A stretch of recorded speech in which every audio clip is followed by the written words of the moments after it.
Sumanto. Jadi materinya ini tentang evolusi.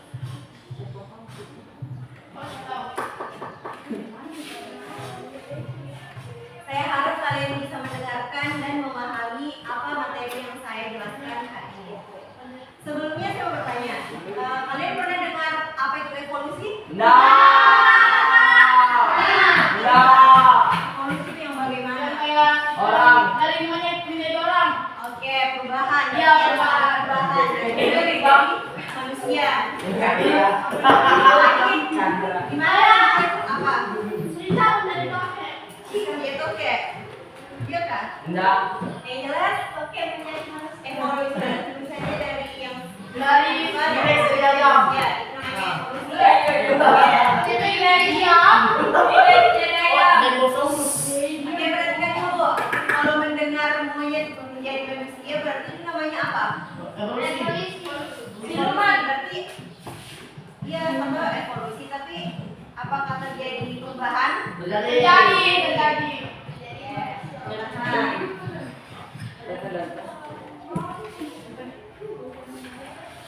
Oh, ini. Nah, evolusi itu adalah perubahan. Oh, seperti contohnya tadi ke monyet jadi manusia. Oke, evolusi itu adalah perubahan yang terjadi secara perlahan-lahan. Dan silakan dicatat dulu. Ini bukan.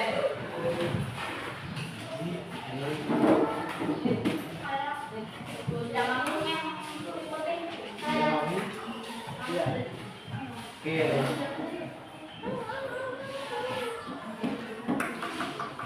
Evolusi adalah perubahan yang terjadi secara perlahan-lahan.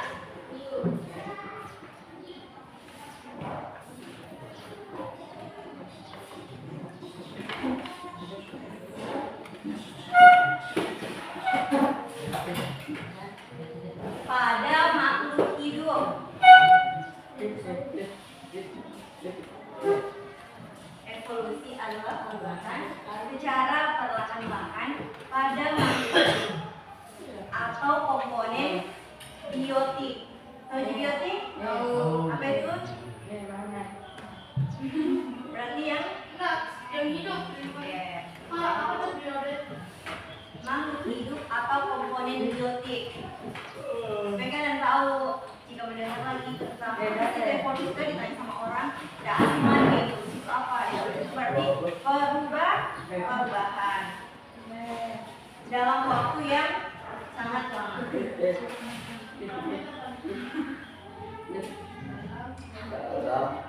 Ada perubahan. Kenapa? Udah.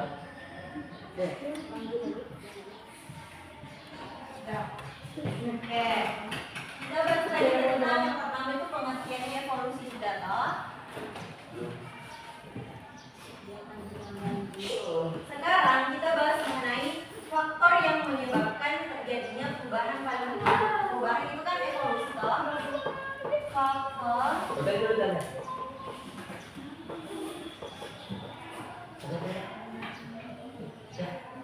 Ya.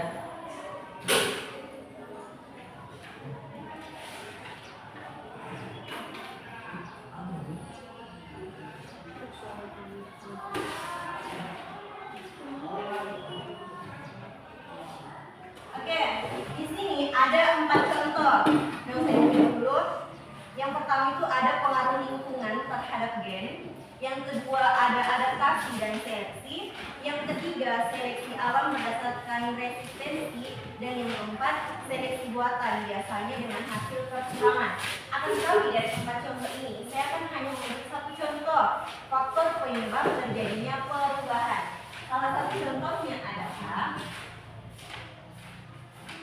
adaptasi dan seleksi. Dan seleksi atau seleksi alam. Apa itu adaptasi? Apa itu adaptasi?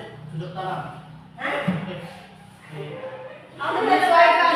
menyesuaikan Tempat tinggal. Oke, menyesuaikan lingkungan atau tempat tinggal. Misalnya kita ini pergi ke suatu tempat baru, pasti kita perlu yang namanya adaptasi.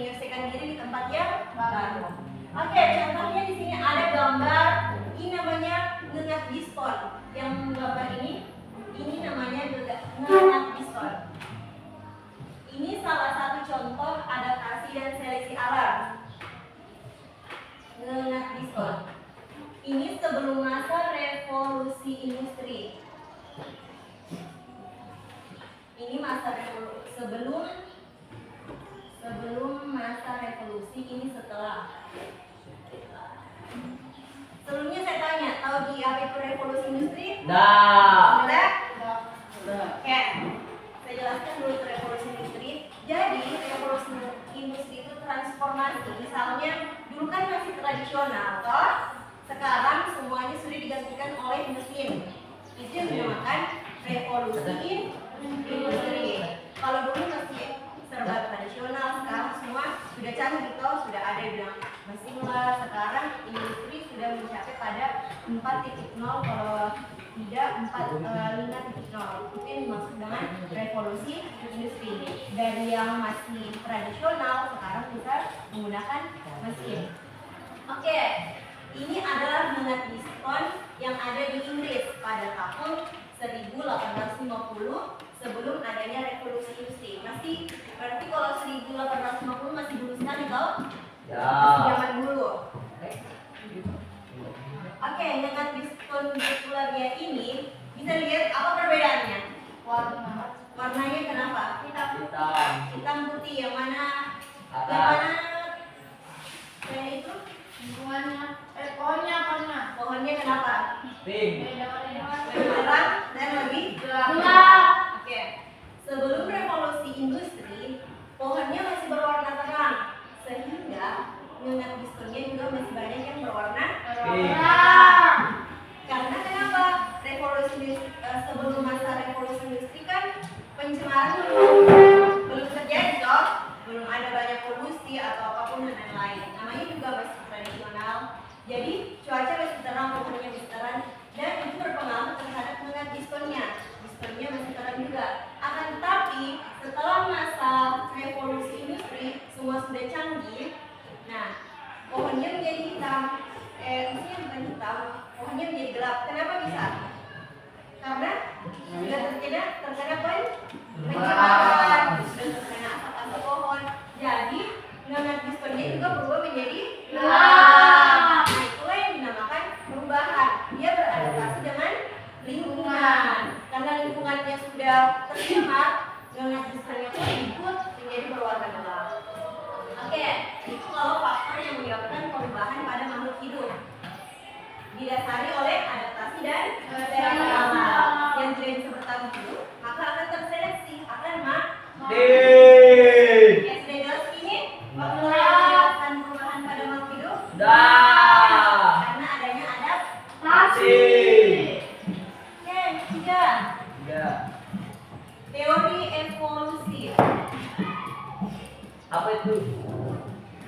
Oke, teori evolusi ini ada 3. Menurut evolusi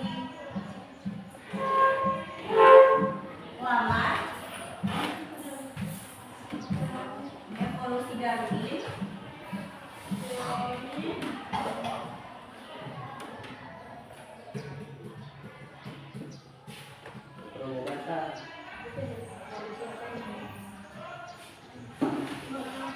sebenarnya menurut ahli masih ada lagi. Hanya saya mengambil 3 ini. Yang pertama teori evolusi menurut Lamarck, yang kedua evolusi menurut Darwin, dan yang ketiga evolusi menurut Weismann. Oke, perhatikan di gambar. Di sini ada teori evolusi menurut, kita bahas yang pertama dulu, Lamarck.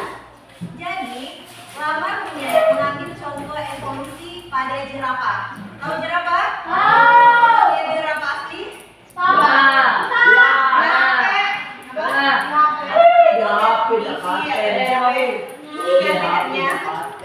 Oke, perhatikan. Di sini Lamarck berpendapat makhluk hidup itu beradaptasi dengan lingkungan, bahwa nenek moyangnya jerapah ternyata itu berleher pendek. Akan tetapi dia beradaptasi dengan lingkungan. Bagaimana caranya?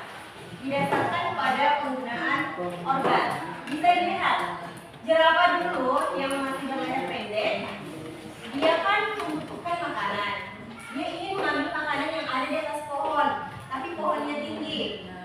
Untuk mengambil makanan tersebut atau daun tersebut, jerapah ini merenggangkan lehernya agar bisa mengambil daun atau makanannya, sehingga lama-kelamaan leher jerapah ini menjadi panjang. Itu kalau menurut Lamar. Jerapah katanya nenek moyangnya memang lehernya pendek. Akan tetapi dia beradaptasi dengan lingkungan, karena lingkungannya dia ingin mengambil makanan di atas pohon tinggi, dia merenggangkan lehernya. Lama-kelamaan jerapahnya semakin panjang. Oke, itu kalau menurut sekarang kita bahas menurut Darwin. Darwin juga tentang jerapah. Oke, perhatikan. Di sini kalau lihat gambar jerapahnya ada berapa? Bagaimana dari jerapahnya? Makan Makan apa? daun pohon. Makan. Kan pisang. Yang panjang kayak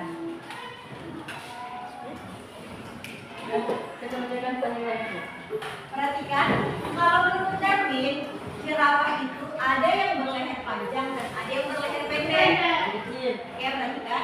Kalau lagi lamar tadi tidak ada yang berleher panjang, akan tetapi karena ada keseimbangan sehingga panjang. Kalau menurut Darwin, ada yang berleher panjang dan ada yang berleher pendek. Akan tetapi, misalnya yang dulu kan masih ada dedaunan yang pendek, sehingga jerapah yang berleher pendek bisa memperoleh makanan dengan baik.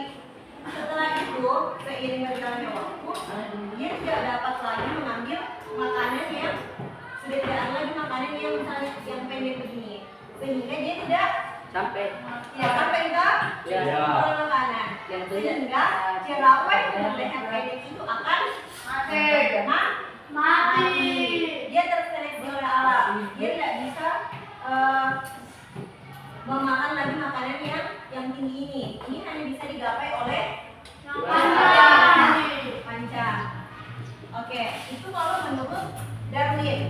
Kalau menurut Darwin, evolusi terjadi melalui seleksi alam. Makhluk hidup dapat beradaptasi dengan lingkungan. Karena dia tidak bisa beradaptasi, sehingga dia mati. Oke, udah mengerti nih? Kalau menurutnya Darwin, ada yang leher panjang dan pendek berdasarkan dari nenek moyangnya. Kalau Lamar, berleher apa jadi dia? Panjang. Oke, nenek moyangnya dia percaya. Panjang itu jerapah, tetapi kalau mau makanan, kelamaan panjang dan keturunannya ini berleher panjang semua. Itu menurut Lamar.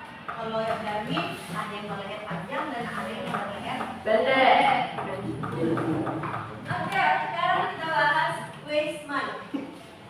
Weismann ini menyatakan bahwa evolusi itu berkaitan dengan pewarisan sifat gen-gen. Tahu itu gen-gen? Ya, gen. Apa itu? Ya, keturunan itu sifat yang dihasilkan oleh orang tua. Misalnya orang tua kita berumur kritik, kemudian ke anaknya berumur kritik. Itu lelaki. Perhatikan, Weismann menentang pendapatnya Lamar. Kalau misalnya Lamar tadi jerapah lehernya panjang karena lehernya merenggang, dan keturunannya di jerapah nanti akan berleher panjang terus kan? Tapi Weismann dia menentang, dia melakukan percobaan pada tikus. Nah, jadi 9 percobaan, Weismann melakukan percobaan, ekor tikus ini dipotong dua-duanya. Kemudian dari yang ada ekornya